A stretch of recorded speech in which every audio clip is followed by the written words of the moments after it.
Ішкі істер министрлігі бопсалаушылар тобын анықтауға және олардың жолын кесуге ерекше назар аударады. Жыл басынан бері Ішкі істер министрлігінің ұйымдасқан қылмысқа қарсы күрес бөліністері 130-дан астам осындай фактіні анықтап жолын кесті. Оның ішінде қылмыстық топтармен жасалған фактілер де бар. 8 ақпанда ауыр қылмыс жасады деп күдікке ілінген Қызылорда облысының 6 тұрғыны Астана-Павлодар автожолында ұсталды.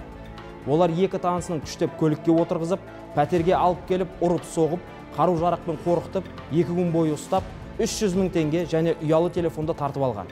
Сонымен қатар тағы 1 миллион теңге талап еткен. Жәбірленушілердің бірі қашпақ болып 5-ші қабаттан секіріп кетіп, көптеген жарақат алды.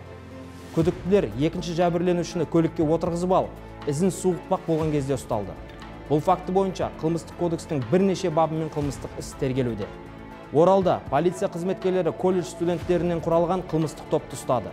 Олар бопсалау, тонау және алаяқтықпен айналысқан. Аталған факті бойынша 8 қылмыстық іс тергелуде және күдіктілердің басқа қылмыстарға қатысы бар жоғын анықтау бойынша шаралар қабылдануда.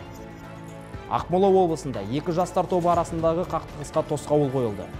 Оқиға орнында травматикалық және суық қару, дубинкалар, сондай-ақ соққы жасауға арналған басқа да металл және ағаш заттар табылып тәркіленді. Қазіргі таңда адамдар тобымен жасалған бұзақылық фактісі бойынша іс қозғалды. Барлық факті бойынша күдіктілер ұсталды. Тергеу мүддесінде өзге ақпарат жарияланбайды. Құрметті азаматтар, егер сіздер қылмыстық топтар тарапынан қол сұғушылыққа тап болсаңыздар, дереу полицияға хабарласыңыздар.